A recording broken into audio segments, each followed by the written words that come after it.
Hello again, welcome back, my stewards of mathematics. We're ready for section 7 of chapter 1, titled Quadratic Functions. We're going to talk about part 1 today. We're going to start off with a very basic quadratic function, that's f of x equals x squared. I'd like for you to go ahead and fill out a table on f of x equals x squared. Do some inputting and outputting for me. Let's put 0 right in the middle of our table. When you plug in 0, when you find f of 0, you get 0 squared, which is 0. Plug in 1, you get 1. 2, you get 4. 3, you get 9. Go backwards. Negative 1 gives you positive 1.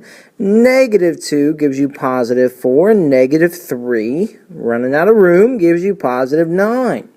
Plot those points for me if you would. 0, 0 goes right there. Negative 1, 1 is right here. 1, 1 is right here. 2, 4. Negative 2, 4. 3, 9. Negative 3, 9. And looky what we have here. We have a parabola, the graph of a quadratic function, where the vertex is 0, 0. The axis of symmetry, I'll abbreviate a.o.s, is the vertical line x equals 0, which just happens to be the y-axis. That's a special guy. When we graph parabolas, which is the graph of a quadratic equation, there are a few special things that we need to pull out of that graph. The first thing is the vertex. The vertex is the lowest or the highest point on that parabola. Now, if it's the lowest point, that means that its y-coordinate is a minimum value. So if it's the low point, it's the bottom of the parabola, or some of my students call it the butt of the parabola.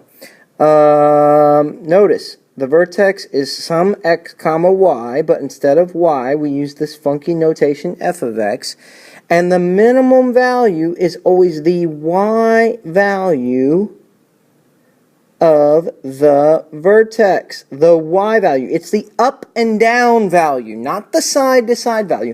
The y value is the up and down value. Now if it's the highest point, then we're talking about a maximum value. That white arrow is supposed to kind of point to the word maximum. However, my planning was not perfect, as you can tell. And that means your parabola faces down, and the highest point is at the top. The axis of symmetry is a vertical line. I always spell vertical wrong. I think it's A-L, but it might be L-E. If I'm wrong, don't tell me. No, you should tell me. I'm just kidding. It's a vertical line that passes through the vertex of the parabola, and it splits the parabola in half, whether the parabola faces down or whether the parabola faces up. It's some imaginary line, I always go chung, chung, chung, chung, that splits the parabola in half. When we're graphing parabolas, or when we're graphing quadratic functions of this form, ax squared plus bx plus c, there's a lot that we can gather from simply looking at the equation. The first thing of note is that c, the constant, is always equal to the y-intercept of the parabola. Well, that's a tool that you can use to expedite or speed up the process of the graphing. Now, if a is a positive number, if it's bigger than 0, that means your parabola opens up. Well, that's nifty. That helps me a little bit. That also means that it has a minimum. If a is negative, if it's less than 0, that means it opens down like this. And that means it has a maximum. Okay. The axis of symmetry, there's a special formula for it. First of all, I abbreviated a.o.s. The special formula comes from the quadratic formula. It's just the first part of it. It's the opposite of b divided by 2a. opposite of b divided by 2a. And then finally, the vertex, well, the x-coordinate is just equal to whatever you get for the axis of symmetry, opposite of b over 2a. And the y-coordinate is whatever you get when you plug in the x-coordinate. It's f of the opposite of b over 2a. You just take this number and you just plop it in there. Just plop it in. That's your function. And the ordered pair for the vertex is x, comma, y. Guys, this is just some big nasty way to write xy. That's all it is. How do you find y? Well, you need an x. You find your x and you plug it in and you get y. It's that simple. Here, let's watch it in action. I want you to sketch the graph of 2x squared minus 8x plus 5. I want you to label the vertex, the a.o.s, and all the intercepts. I want you to do the whole kit and caboodle. Alright, you might need to pop your fingers, roll up your sleeves, because we're going to be on this problem for a while. This is going to take up quite a bit of paper. First thing we're going to find is the a.o.s. And here's how we do it. It's x equals the opposite of b over 2a. Make sure you got that memorized. That's how you find the a.o.s. Well, the opposite of negative 8 is 8. All over 2 times a. 2 times 2. 8 over 4 is 2. That means x equals 2 is your axis of symmetry. Let's go over here to our graph and go chung, chung, chung, chung, chung, chung, chung. Right there. X equal 2. That's my dividing line for my parabola. Alright? Get yours sketched in too. Remember, any graph on homework needs to be done on graph paper. Okay, next thing I want to find is the vertex. First, I need an x. Wait a minute. I already have an x value of the vertex. It's right here. Just plop it in. There you go. Just plop it in. Now, take that 2, that x, and plug it into your function. Find f of 2. Plug it into your function. This gives you the y value of the vertex. So 2 times 2 squared minus 8 times 2 plus 5. 2 times 2 squared is 8, minus 16 is negative 8, plus 5 is negative 3. Cha-ching! Pick up that y value and just put it on in there. There you go. There's your vertex. You know what you can do? Go ahead and graph it. Write 2 down 3 and put a big old dot. That's your vertex. Sweet. All right, now tell me which way this bad boy opens. Up or down? What told me that? What told me that? A, B, or C? A, B. Oh, A is positive 2. That means it opens up because A is positive 2. Cool. Very cool. All right, now I want you to find the y-intercept. Find the y-intercept. Well, let's see here. That means I should let, if it's the y-intercept on the y-axis, that means x is 0. So just let x equal 0. All right, so I got 2 times 0 squared minus 8 times 0 plus 5. Well, wait a minute. That just equals 5. Oh, remember, I gave you that shortcut earlier. The y-intercept is always the value of c. I'm circling it up here. C equals 5. That's my y-intercept. You know what I can do? I can go ahead and put a point right there. 0, 5. And since I already have my axis of symmetry, I could put another point. If I can go left 2 from the axis of symmetry, I can go right 2 from the axis of symmetry. I mean, that's what symmetry means, doesn't it? Looks the same on both sides. So I have the ordered pairs 0, 5 and 4, 5. All right, sweet. Now let's do the x-intercepts. And this should wrap it up. Instead of x being equal to 0 now I let y equal 0. Or you can think of it as f of x equal 0. So I got 0 equals 2x squared minus 8x plus 5.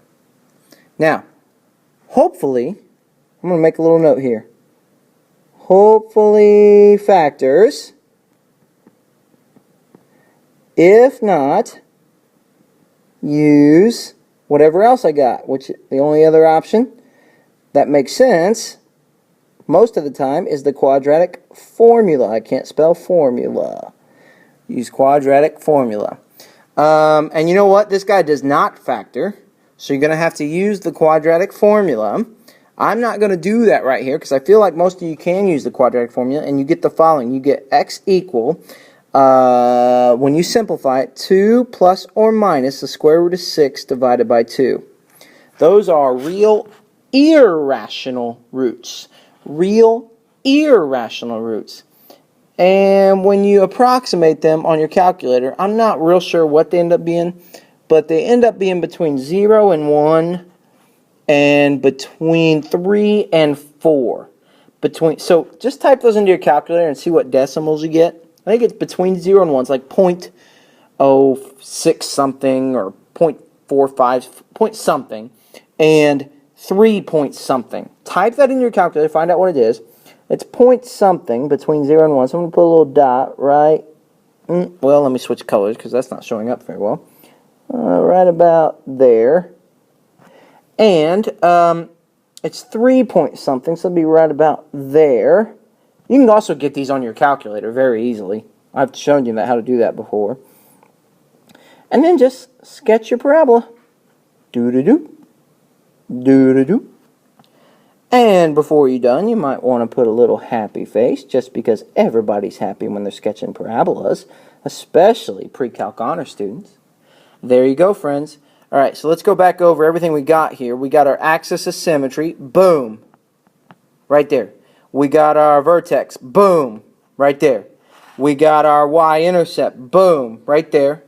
And we got our x-intercepts. Boom. Right there. You know what? To write them in intercept form, I should probably put 2 plus or minus root 6 over 2 comma 0 to write them in intercept form. Boom. There's everything I wanted. Nice job. Okay, we're going to transition to something else now. We're going to talk about completed square form, or some books call it standard vertex form. Some people just call it vertex form. And it's the following: y equals a, we still have a, just like we did in the last one, times the quantity x minus h, quantity squared plus k. This is a different way to represent a parabola. If you just have y equals x squared, well, it still looks the same as it did last time. Vertex at 0, 0, zoom, zoom, and it faces up. But if you take that parabola and you shift it, then its equation will look something like this. I'm just picking some arbitrary numbers here. That means I'm going to have a vertex of positive 1, 3. So I'm going to take this exact same parabola I just graphed. I'm going to go right 1 and up 3, put a dot, and then go boom, boom. There's my parabola. It's been shifted. Right 1, up 3. I could do the same thing with a different equation. Y equals x. And the reason that they look the same is because a is the same. It's always 1. This one is going to go left 2. It's kind of weird. It's kind of backwards from what you might think. And down 4. The inside number's backwards, and the outside number's what you would think. Like back on the green one, the minus 1 took it right 1. The plus 3 took it up 3.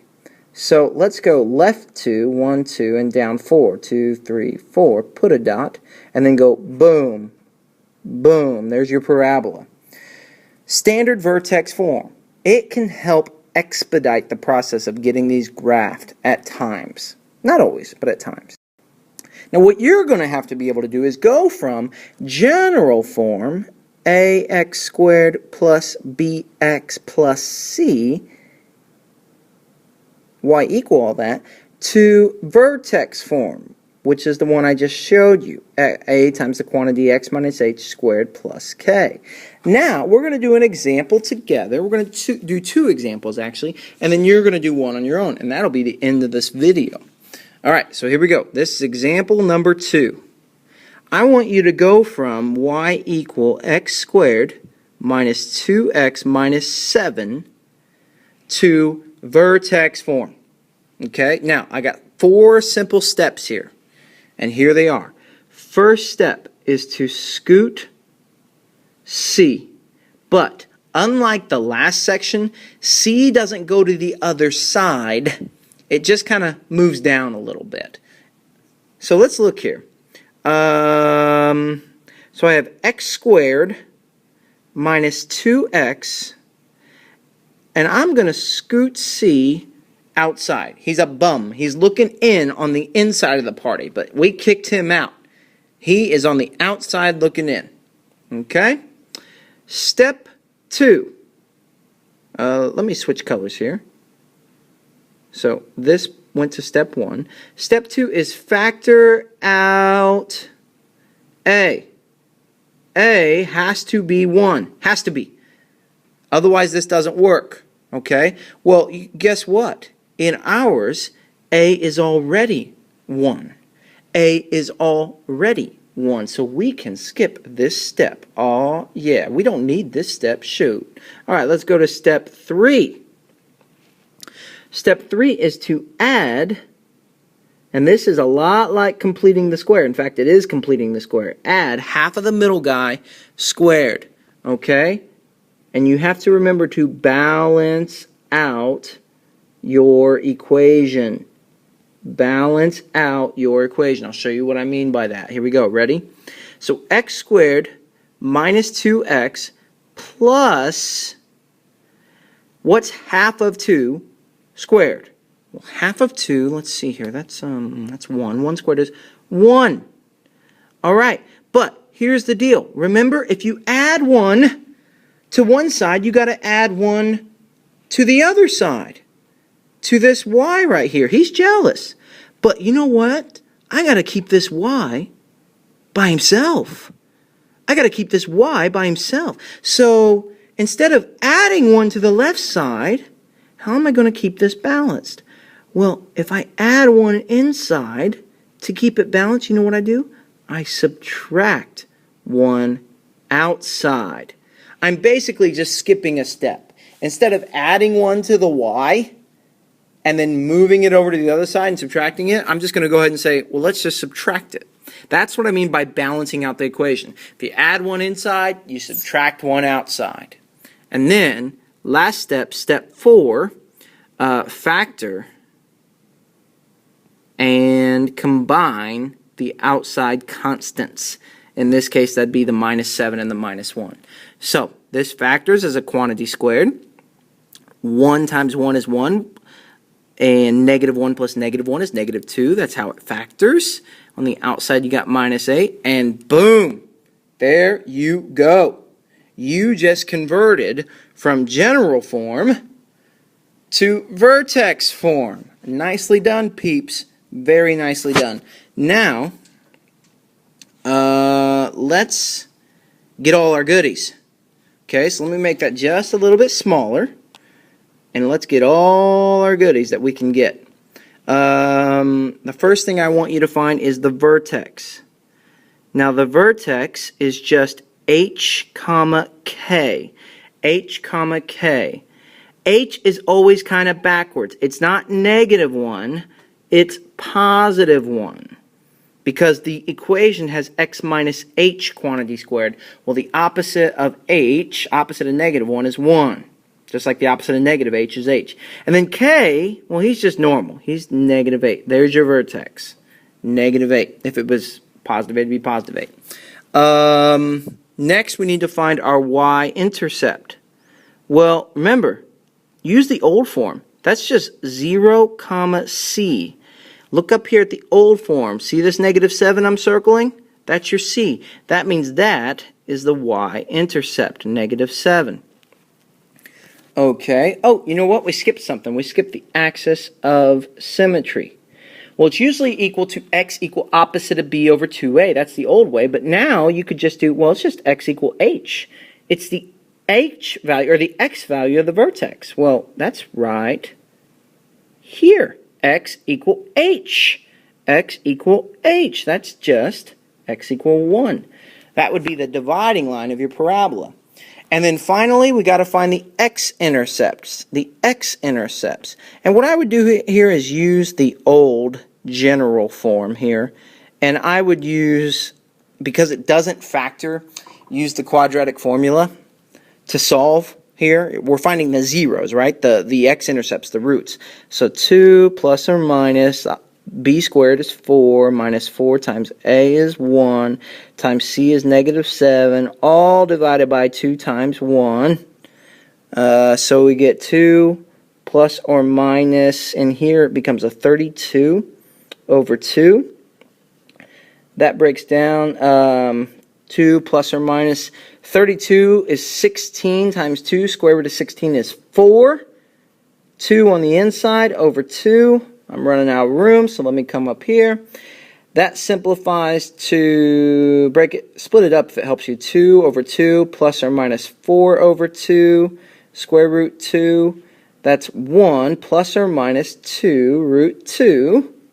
And then to write it as intercepts, you need to put the ordered pairs, and we can just take the shortcut version and put them both together. 1 plus or minus 2 root 2 comma 0. Those are the x-intercepts. So make sure we got everything. Vertex, boom. Y-intercept, boom. Axis of symmetry, boom. And the x-intercepts, I'll just put that right there, boom. There they are. You got all your goodies. Very, very nice. Okay, last one we're going to do together. This is number 3. I want to do one that's a little bit trickier because here the leading coefficient is not 1. It's negative 2. Okay, so let's follow our steps to go to vertex form. Step 1, scoot the C. He's a bum. Get him out of here. We don't need him. So, put the plus 4 over here. Step 2. Factor out A if need be. And you know what? We need to. We need to pull out negative 2. Oh, by the way, yeah, that's correct. That should be x squared. Pull out negative 2. But don't just pull it out of here. Pull it out of here, too. And when you divide by a negative, the sign flips. See? It's still just hanging out. We scooted him, remember? All right, step 3. Complete the square. So, half of 6 is 3. 3 squared is 9. We got to add 9 in there. And so if we add 9 inside, then what do we have to do outside? We have to subtract 9, right? Kind of. Here's the deal, guys. This 9 right here that I'm pointing to, it's not really a 9. It's not a 9. It's a faker. What is it really? We have to remember there's a negative 2 sitting out here messing with that 9. That plus 9 is actually, I'm going to put it in a box above it, is actually a minus 18. So we're not really adding 9. We're actually subtracting 18. And so if we're subtracting 18 inside, then we should add 18 outside to keep it balanced. Always have to stay balanced. Otherwise, the equations are no longer equivalent. Okay, the negative 2 is hanging on for the ride. X squared minus 6x plus 9 breaks down to x minus 3 quantity squared. And then on the outside, 4 plus 18 is just 22. Cha-ching! Here we go. Here we go. All right, give me all my goodies. Vertex. I'll even write it again. It's h comma k in vertex form. Well, that would just be, remember, the opposite of negative 3 is 3. If it had been plus 3, you'd put negative 3. K you leave alone. It's 22. a.o.s. X equal h. That would be x equal h was just 3. Boom. All right, y-intercept. 2 ways to find it. Let x equal 0, or just take the shortcut. Shortcut is just to look at c. 0 comma c would just be 0 comma 4. That's the the y-intercept. Again, algebraically, you let x equal 0 if you're showing your work. And then to find the x-intercept, you do the opposite. You let y equal 0. Now, you can do it for the original form or right there, or for the new form. It doesn't matter. Let me show you how to do it with the new form, because we haven't done that yet. On the last example, I think we used the old form. Alright, so 11 equals 0 minus 3 squared plus 22. Okay, well what I would do to solve for x is subtract 22 from both sides. And now I would divide negative 2 on both sides. Now, that should look familiar. Notice, negative 22 divided by negative 2 is 11. You can just take the square root of both sides. Now, square root of 11 is not pretty, so we just leave it. And my x-intercepts are x equals positive 3 plus or minus root 11.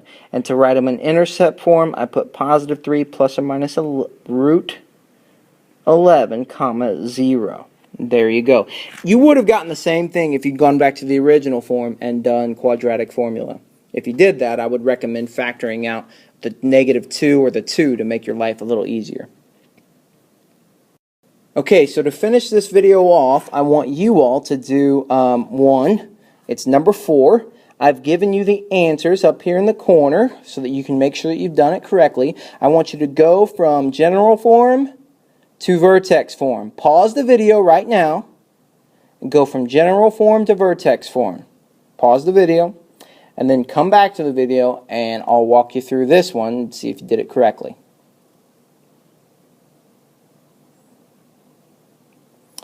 Okay, so first things first, we scoot the C. Hopefully you did that right. Oh, look at me, I'm getting ahead of myself. I'm factoring out A already.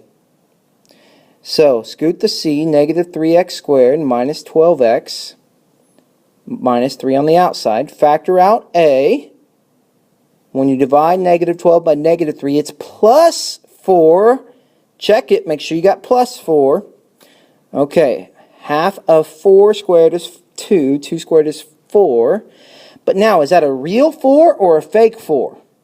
Oh, it's a fake 4. It's really negative 3 times 4, which is minus 12.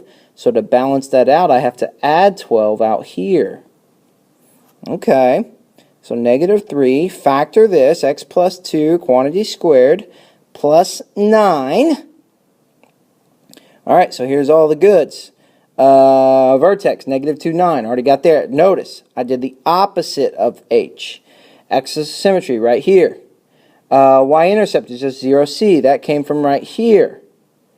Okay, the x-intercepts, you can do it either way. You can use the quadratic formula on the original version, or you can set the new version equal to 0. Which one do you want to do?